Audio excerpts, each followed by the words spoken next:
నమస్కారం. శుభదినం కార్యక్రమానికి స్వాగతం. ఈనాటి శుభదినం కార్యక్రమంలో భాగంగా మనతో పాటు ఉన్నారు విశ్వవిద్యాలయ అగ్రశ్రేణి తొలి మహిళ జ్యోతిష్య వాస్తుశాస్త్ర పట్టభద్ర పంచాంగకర్త జ్యోతిష్య మహోపాధ్యాయ జ్యోతిష్య శాస్త్రంలో PhD గోల్డ్ మెడలిస్ట్ కూడా అయినటువంటి డాక్టర్ ఈట్పుగంటి పద్మజారాణి గారు మనతో పాటు ఉన్నారు. మరి నేటి రాశిఫలాల వివరాలు వారి మాటల్లోనే అడిగి తెలుసుకుందాం. అమ్మ, మరి నేటి పంచాంగం వివరాలు తెలియజేస్తారా? నమస్కారం. నేటి పంచాంగం 23/1/2025 శ్రీ క్రోధినామ సంవత్సర ఉత్తరాయణం పుష్యమాసం కృష్ణపక్షం గురువారం. సూర్యోదయం ఉదయం 6:31, సూర్యాస్తమయం సాయంత్రం 5:47, తిథి నవమి సాయంత్రం 5:37, నక్షత్రం విశాఖ రాత్రి తెల్లవారుజామున 5:08, యోగం గండ రాత్రి తెల్లవారుజామున 5:07, కరణము భవ సాయంత్రం 5:37, వణిజ పూర్తిగా, రాహుకాలం మధ్యాహ్నం 1:34 నుంచి 2:58, గుళికకాలం ఉదయం 9:20 నుంచి 10:45, యమగండం ఉదయం 6:31 నుంచి 7:56, అభిజిత్ ముహూర్తం ఉదయం 11:47 నుంచి 12:32, దుర్ముహూర్తం ఉదయం 10:16 నుంచి 11:02, అలాగే మధ్యాహ్నం 2:47 నుంచి 3:32, అమృతకాలం రాత్రి 7:24 నుంచి 9:10, వర్జం ఉదయం 8:46 నుంచి 10:32. ఇది నేటి పంచాంగం. నేటి రాశి ఫలాలు. అమాయిక మొదటి రాశి అయినటువంటి మేషరాశి వారికి ఈరోజు రాశి ఫలితాలు ఏ విధంగా ఉన్నాయి?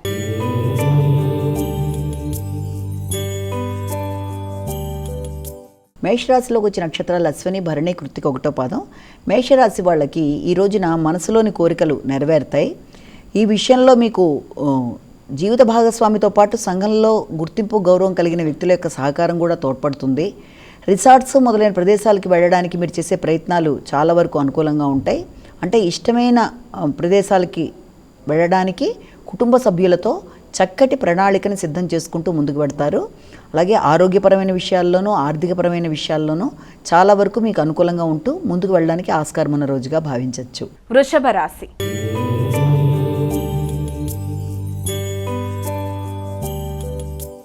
అమ్మాయిక వృషభ రాశి వారికి ఈరోజు రాశి ఫలాలు ఎలా ఉన్నాయి? వృషభ రాశిలోకి వచ్చే నక్షత్రాలు తీసుకున్నట్లయితే మనం కృత్తిక, రోహిణి, మృగశిర. వృషభ రాశి వాళ్ళకి ఈ రోజున ఏదైనా న్యాయపరమైన విషయాల గురించి చర్చలు జరుగుతాయి. బంధువర్గం యొక్క సహకారం సంపూర్ణంగా మీకు లభ్యమవుతుంది. అలాగే స్త్రీలతో విభేదాలు రాకుండా వీలైనంత జాగ్రత్తలు తీసుకుంటూ ముందుకు వెళ్ళాలి. రోగనిరోధక శక్తిని పెంచుకునే విధంగా ప్రయత్నాలు చేయాలి. పోటీ పరీక్షల్లో మొదలైన వాటి కోసం మీరు విద్యార్థులు చాలా ఎక్కువగా శ్రమ పడతారు. అలాగే ఆకస్మికమైన ఖర్చులు ఉన్నప్పటికీ అవి మీకు ముఖ్యమైన ఈ యొక్క ఆరోగ్య సంబంధమైన విషయాల్లోనూ న్యాయ సంబంధమైన విషయాల్లోనూ మంచిగా ఖర్చులు అవుతాయి. మిథున రాశి.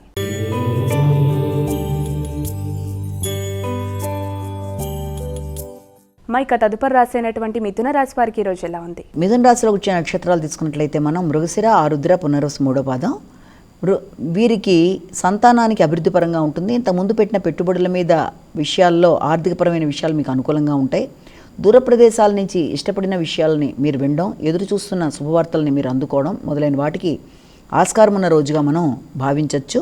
మంచి ఆలోచనలు రావడం, అవి మీకు ఫలవంతంగా ఉండడం, అది కూడా ఆర్థిక సంబంధమైన సంతాన సంబంధమైన విషయాలలో మీ ఆలోచనలు చాలా చక్కగా ముందుకెళ్ళడం. కర్కాటక రాశి.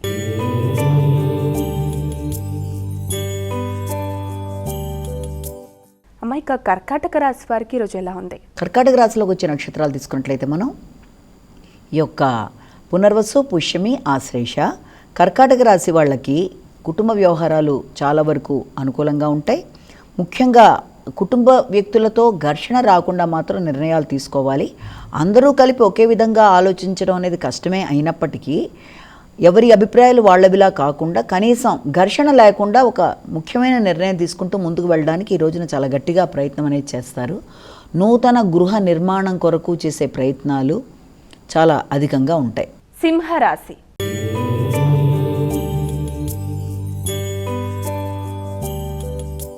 అమ్మాయిక తదుపరి రాశి అయినటువంటి సింహరాశి వారికి ఈరోజు ఎలా ఉందంటారు?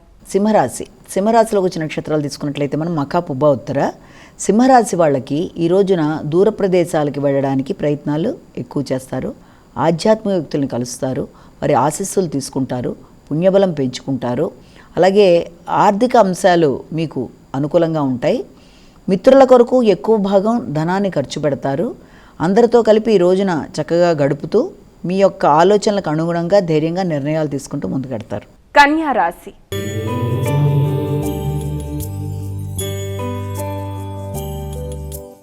అమ్మ, ఇక కన్యా రాశి వారికి ఈరోజు రాశి ఫలితాలు ఏ విధంగా ఉన్నాయి? కన్యారాశిలోకి వచ్చిన నక్షత్రాలను ప్రధానంగా తీసుకుందాం.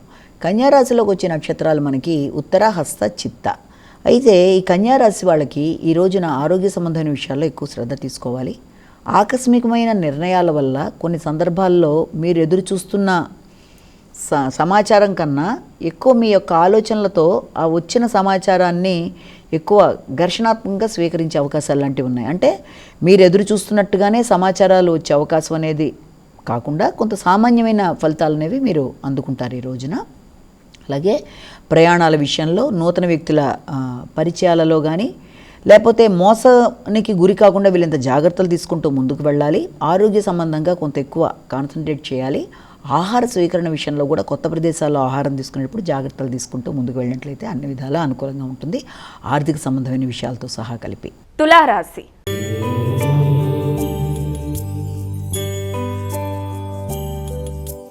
అమ్మ, ఇక తులారాశి వారికి ఈరోజు ఎలా ఉంది? తులారాశిలోకి వచ్చిన నక్షత్రాలను ప్రధానంగా తీసుకుంటే చిత్త, స్వాతి, విశాఖ 3 పాదాలు.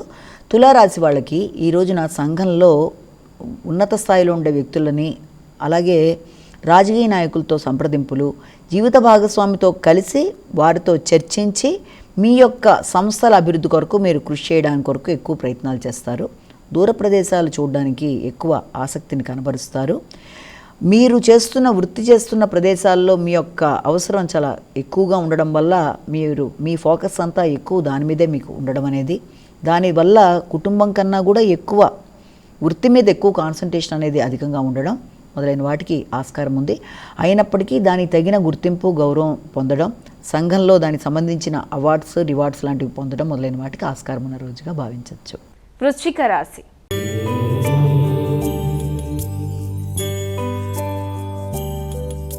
అమ్మ, ఇక వృశ్చిక రాశి వారికి ఈరోజు ఎలా ఉంది?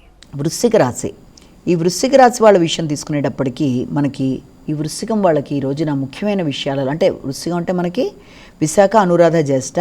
ఈ వృశ్చిక రాశి వాళ్ళకి రోగనిరోధక శక్తి విషయంలో జాగ్రత్తలు తీసుకోవాలి. ఆరోగ్యం మీద శ్రద్ధ తీసుకోవాలి. ఆకస్మికమైన ఖర్చులు ఆరోగ్య సంబంధమైన విషయాల్లో ఉండడం వల్ల ఆ విషయంలో జాగ్రత్తలు తీసుకుంటూ ముందుకు వెళ్ళాలి. న్యాయ సంబంధమైన విషయాల గురించి ఎక్కువ ఆలోచనలు చేస్తారు.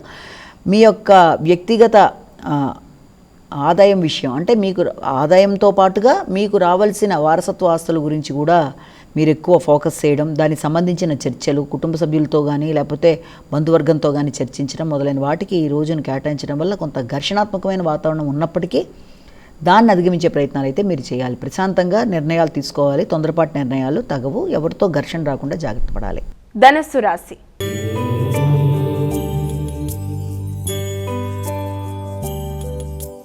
అమ్మ, ఇక తదుపరి రాశి అయినటువంటి ధనస్సు రాశి వారికి ఈరోజు ఎలా ఉంది? ధనస్సు రాశిలోకి వచ్చే నక్షత్రాలను ప్రధానంగా మనం తీసుకున్నట్లయితే ధనస్సులోకి ప్రధానంగా మనకి మూల, పూర్వాషాఢ, ఉత్తరాషాఢ 1వ పాదం. ఈ ధనస్సు రాశి వాళ్ళకి ముఖ్యమైన విషయాలలో అంటే రావలసిన లాభాలు అనుకూలంగా ఉంటాయి. ఎదురు చూస్తున్న వ్యక్తులని ఈ రోజున కలవడం, వారి సలహా సహకారాలతో, అంటే విదేశాల్లో ఉండే వ్యక్తులు, దూర ప్రదేశాల్లో ఉండే వ్యక్తుల యొక్క సహకారం అనేది మీకు లభ్యమవుతుంది. వారి ద్వారా మీరు అనుకున్న పనులు సాధించుకుంటూ ముందుకు వెళ్ళడానికి ఒక చక్కటి మార్గం ఏర్పడుతుంది. దానివల్ల కొంత మానసిక ప్రశాంతత ఏర్పడుతుంది. వాతావరణం మీకు అనుకూలంగా ఉంటుంది. మకర రాశి.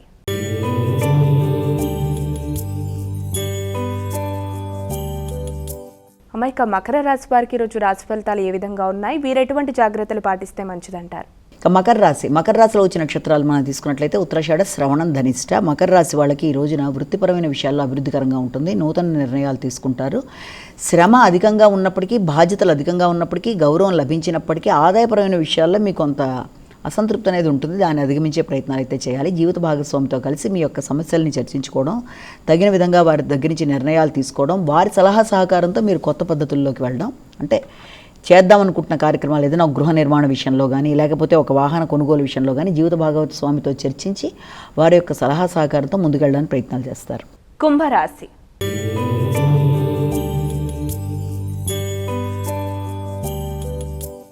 అమ్మ, కుంభరాశి వారికి ఈరోజు ఎలా ఉంది? వీరు ఎటువంటి పరిహారాలు పాటించాలి? కుంభరాశిలోకి వచ్చిన నక్షత్రాలను తీసుకున్నట్లయితే మనం ఈ యొక్క ధనిష్ట, శతవిషం, పూర్వభద్ర 3 పాదాలు.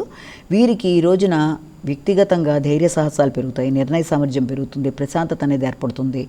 చేద్దామనుకుంటున్న కార్యక్రమాల్లో కొత్త వ్యక్తులు మిమ్మల్ని పిలిచి మరీ అవకాశాలు ఇవ్వడం వల్ల దాన్ని ఎంతవరకు తీసుకోను వద్దు అనే నిర్ణయం తీసుకునే విషయంలో కొంత డైలమా ఉన్నప్పటికీ అసంతృప్తిని అధిగమించి సరైన నిర్ణయం తీసుకోవడానికి మీరు కొంత ప్రయత్నాలు అయితే చేస్తారు. మీనరాశి.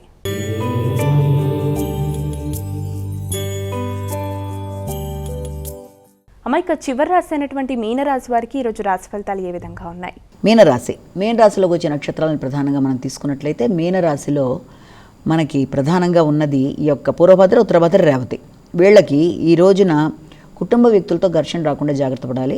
ఆర్థిక అంశాలలో, కొనుగోలు విషయాల్లో, పెట్టుబడుల విషయాల్లో, లేకపోతే కొత్త వ్యక్తుల్ని నమ్మి ఏదైనా రుణాలు ఇద్దాం అనుకున్న విషయాల్లో కూడా జాగ్రత్తగా వ్యవహరించి కుటుంబ సభ్యులతో సంప్రదించి నిర్ణయం తీసుకోవడం అన్ని విధాలా మంచిది. ముఖ్యమైన విషయాలు వాయిదా పడుతున్నాయని చెప్పి కొంచెం ఘర్షణాత్మకంగా ఉంటుంది.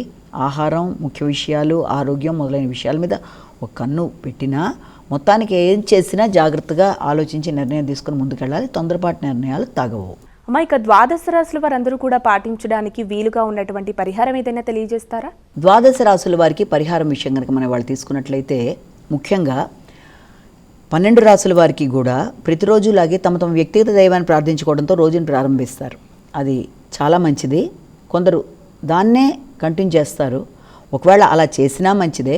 అవకాశం ఉండి మీకు అవకాశంతో పాటుగా ఆసక్తి, అవకాశం రెండు మెండుగా కనుక ఉన్నట్లయితే తప్పనిసరిగా ఈ రోజున దత్తాత్రేయ స్వామికి సంబంధించిన దేవాలయ సందర్శన కానీ, దత్త కవచం కానీ, దత్తాత్రేయ శ్లోకాలు కానీ ఇవన్నీ వినడం కూడా, అంటే ప్రతి వాళ్ళు చేయగలరని కాదు, విన్నా కూడా చాలా చాలా మంచి ఫలితాలు ఇస్తుంది.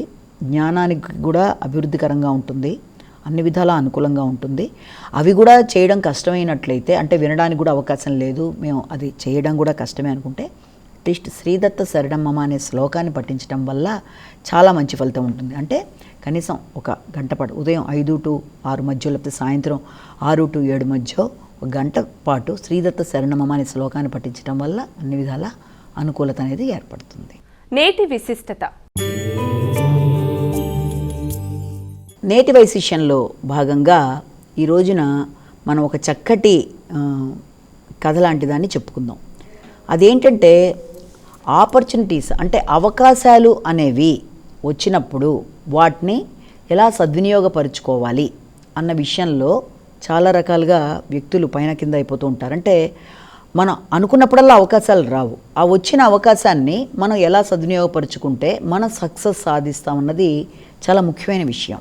దానికి సంబంధించి ఒక చిన్న కథని మనం ఇక్కడ తెలుసుకుందాం. ఒకానొకప్పుడు ఒక ప్రదేశంలో ఒక రైతు, అంటే ఒక శ్రామికుడు, ప్రతిరోజు కష్టపడి పనిచేసే ఒక వ్యక్తి తన గుర్రంతో కలిపి ప్రయాణం చేసుకుంటూ తిరుగుతూ అక్కడ ఏదైనా ఉంటే తవ్వి ఆ యొక్క సాయిల్ని తీసుకెళ్ళి అమ్మడం, దాని మీద వచ్చే ధనంతో తను బతకడం, తన గుర్రాన్ని పోషించుకుంటూ ఉంటాడనమాట. అలా తన జీవన మార్గంలో తను ఎడుతుండగా ప్రతిరోజులాగే ఒకరోజు అక్కడ తవ్వుతున్నప్పుడు అక్కడ ఒక విలువైన, ఒక మెరిసే ఒక స్టోన్ లాంటిది కనబడుతుంది అతనికి. అది చూసి చాలా ఆనందపడతాడు. ఇదేంటి చాలా అందంగా ఉంది, దాన్ని ఏం చేస్తాడంటే దాన్ని ఏం చేయాలో తెలియక దాన్ని తన గుర్రం యొక్క మెడలో ఒక అందంగా ఆభరణంలాగా అలంకరిస్తాడు. మళ్ళీ యథాప్రకారం తన మానాంతను ఆ యొక్క సాయిల్ని తవ్వి తీసి అమ్ముకుంటూ ఆ గుర్రం మీద వేసుకెళ్ళి ఆ సాయిల్ అమ్ముకొని, అంటే దాని మీద జీవనాధారంగా వెళుతూ ఉంటాడు. ఇలా వెళ్ళగా ఒకసారి అతని దగ్గర ఆ యొక్క ఇది కొనే వ్యక్తి ఏం చేస్తారంటే, సాయిల్ కొనుక్కునే వ్యక్తి తన్ని చూసి, నీ గుర్రం మెడలో ఉంది ఏంటది, చాలా బాగుంది అని అడిగితే, ఏం లేదండి, నేను మొన్న ఎక్కడో తవ్వుతున్నప్పుడు నాకు అదొక చిన్న రాయి కనబడింది, మామూలు రాయే, చాలా బాగుందని చెప్పి దాని మెడలో అలంకరించాను అంటాడు. చాలా క్యాజువల్గా చెప్తాడు. అదే చాలా బాగుంది, అదే నాకు ఇస్తావా, నేను డబ్బులు ఇస్తాను అంటాడు. అంటే ఫోన్లో ఏమైంది అతనికి ఇవ్వడం వల్ల అనుకుంటాడు. అతను ఏమంటే 5 సిల్వర్ కాయిన్స్ ఇస్తాను నీకు, దానికి విలువ కడతాను, అది నాకు ఇచ్చేసాయి, నేను నీకు 5 సిల్వర్ కాయిన్స్ ఇస్తాను. చాలా సంతోషపడతాడు. ఫోన్లో ఏదో రాయని తీసుకున్నాను, 5 సిల్వర్ కాయిన్స్ అంటే ఎంత చక్కగా హ్యాపీ అని ఆయన తీసుకొని ఆ దానికి ఆయనకి ఇచ్చేస్తాడు ఆ యొక్క మెరిసే ఆ యొక్క స్టోన్ని. అతను ఏం చేస్తాడంటే తన యొక్క దాంట్లో, అంటే అతను కూడా ఒక మర్చెంట్ కదా, తన యొక్క ముందర టేబుల్ మీద ఈ తూకాలు వేసేదానికి చక్కగా దాన్ని అలంకరించుకుంటాడు ఆ యొక్క స్టోన్.